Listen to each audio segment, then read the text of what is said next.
ആഭാരവർദ്ധൻ ജനങ്ങൾക്കും എൻ്റെ ഗുരുക്കന്മാർക്കും എൻ്റെ നമസ്കാരം. അങ്ങനെ കംസൻ ദേവകിക്ക് പറഞ്ഞ ആദ്യത്തെ കുട്ടിയെ അദ്ദേഹം കൊന്നു. അതിനുശേഷം കൊല്ലുന്നതിന് മുമ്പ് അദ്ദേഹം തിരിച്ചു കൊടുത്തിരുന്നു വസുദേവർക്ക്. വസുദേവർ സന്തോഷമായി കൊണ്ടുപോയി. എന്നിട്ട് ഗർഗമുനിയെ കൊണ്ട് കീർത്തിമാൻ എന്ന പേര് വെച്ചു. പക്ഷേ ഏതാനും നിമിഷങ്ങൾക്കകം നാരദമുനി അവിടെ വരികയും നാരദമുനി ഈ കംസനെ തിരിപ്പിക്കുകയും ചെയ്തു. അങ്ങനെ കംസൻ വീണ്ടും കാരാഗ്രഹത്തിൽ പോയി ആ കുട്ടിയെ എടുത്ത് തല്ലിക്കൊന്നു. അപ്പോൾ ഒന്നാമത്തെ പുത്രൻ, ദേവകിയുടെ ഒന്നാമത്തെ പുത്രൻ്റെ കഥ അങ്ങനെ കഴിഞ്ഞു. 2, 3, 4, 5, 6 ഈ 6 പുത്രന്മാരുടെയും സ്ഥിതി 6 പ്രാവശ്യം ഗർഭമായി പ്രസവിച്ചപ്പോഴും കംസൻ ആ 6 കുട്ടികളെയും നിർദ്ധാരിണ്യം കൊന്നു. അങ്ങനെ ഏഴാമത് ദേവകി ഗർഭിണിയായപ്പോൾ വൈകുണ്ഠത്തിൽ ഭഗവാൻ മഹാവിഷ്ണു തൻ്റെ മായാദേവിയെ വിളിച്ചു പറഞ്ഞു, ഞാൻ ഭൂമിയിൽ അവതാരം എടുക്കേണ്ട സമയമായി കഴിഞ്ഞു. അതുകൊണ്ട് നിൻ്റെ കൂടെ സഹായം ആവശ്യമുണ്ട്.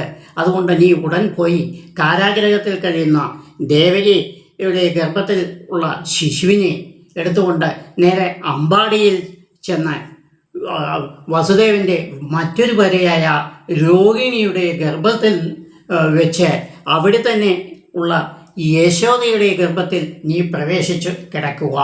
ഞാൻ ജനിച്ച ശേഷം ഞാൻ അങ്ങോട്ട് വരികയും ആ സമയത്ത് നീ തിരിച്ച് കാരാഗ്രഹത്തിൽ വരികയും ചെയ്യണം എന്ന് പറഞ്ഞ് പോയി.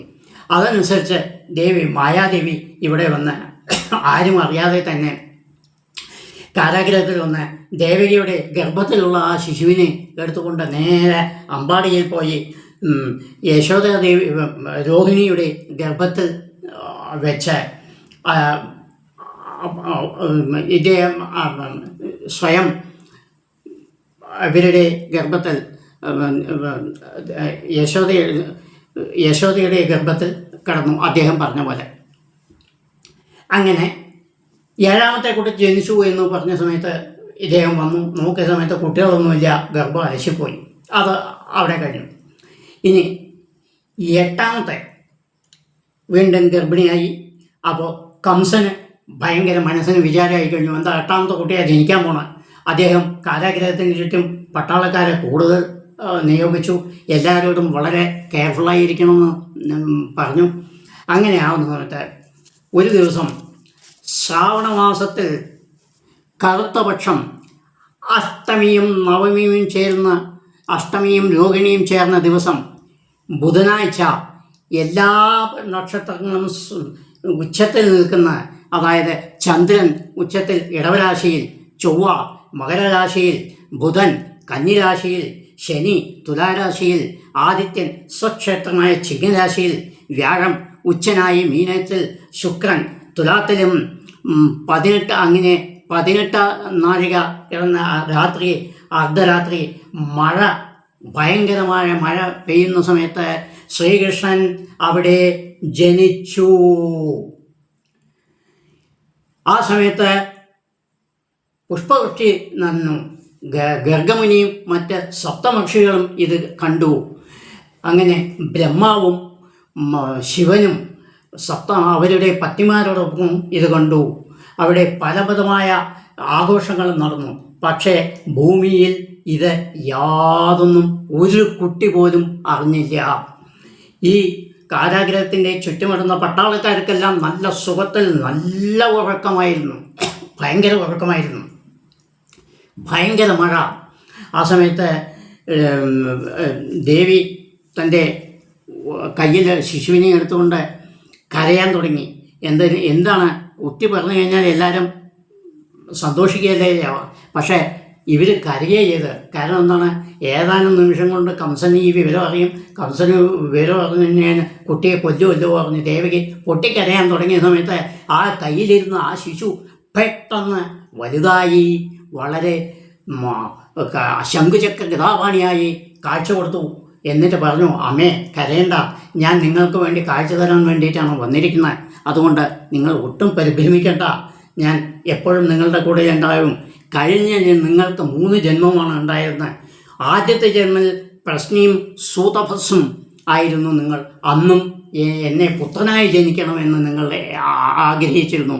അതനുസരിച്ച് ഞാൻ പ്രശ്നൻ എന്ന പുത്രനായി നിങ്ങൾക്ക് ജന്മം നൽകി. രണ്ടാമത്തെ ജന്മത്തിൽ കശ്യപനും അതിഥിയും ദമ്പതികൾക്ക് ഞാൻ പുത്രനായി ജനിച്ചു, വാമനൻ. ആ സമയത്തും നിങ്ങൾ എന്നെ പുത്രനായി ജനിക്കണം, നിങ്ങളുടെ ഗർഭത്തിൽ ഞാൻ പുത്രനായിരിക്കണം എന്ന് മാത്രമേ അപേക്ഷിച്ചിരുന്നുള്ളൂ. അതനുസരിച്ച് ഞാൻ ചെയ്തു. ഇപ്പോൾ നിങ്ങൾ വസുദേവൻ ദേവകിയായി ജനിച്ചിരിക്കുന്നു, മൂന്നാമത്തെ ജന്മം. അങ്ങനെ മൂന്നാമത്തെ ജന്മത്തിലും ഞാൻ നിങ്ങൾക്ക് പുത്രനായി മകനായി ജനിച്ചിരിക്കുന്നു. ഈ 3 ജന്മത്തും നിങ്ങൾ ആവശ്യപ്പെട്ടത് നിങ്ങളുടെ ഗർഭത്തിൽ ഞാൻ മകനായിരിക്കണം എന്ന് മാത്രമായതുകൊണ്ട് ഞാൻ മകനായിരിക്കുന്നു.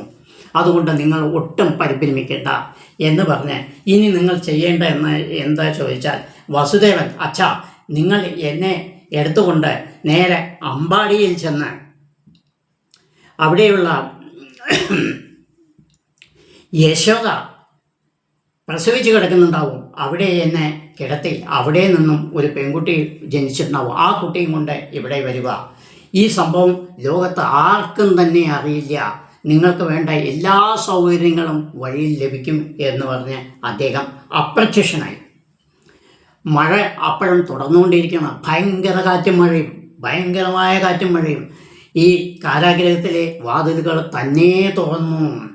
വസുദേവ അടുത്തു കൊടുന്ന ഒരു കൂടയിൽ ഈ കുട്ടിയെ തലയിലേറ്റിക്കൊണ്ട് പോയി യമുനാ നദി കടന്നു. യമുനാ നദിയിൽ ഇത്രത്തോളം വെള്ളം ഉണ്ടായിരുന്നു, ഭയങ്കരമായ വെള്ളം.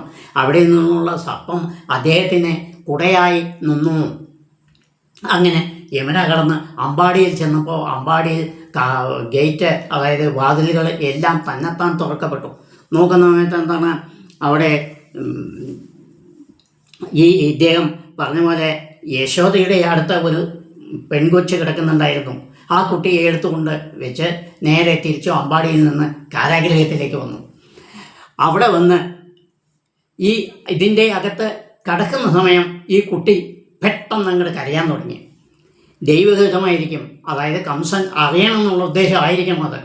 ഈ കുട്ടി കരയാൻ തുടങ്ങിയപ്പോൾ മാത്രമാണ് ഈ ഭടന്മാരെല്ലാം എണീച്ചത്. ഉടനെ എല്ലാവരും പോയി കംസനെ വിവരം അറിയിച്ചു, ഇങ്ങനെ കുട്ടി ജനിച്ചു കഴിഞ്ഞു. കംസൻ ഓടി വന്നു. ഉടനെ ആ കുട്ടിയെ കാല് പിടിച്ചു കൊല്ലാൻ വേണ്ടി ഓങ്ങിയ സമയത്ത് ഈ മാതാവ് ഭയങ്കരമായി കരഞ്ഞു, അയ്യോ അരുത് പറഞ്ഞു. പക്ഷേ ഇതൊന്നും കേൾക്കാതെ അദ്ദേഹം തൻ്റെ കയ്യിൽ പിടിച്ചുകൊണ്ട് ആ പെൺകുഞ്ഞിനെ ഓങ്ങി കൊല്ലാൻ വേണ്ടി ശ്രമിച്ചു.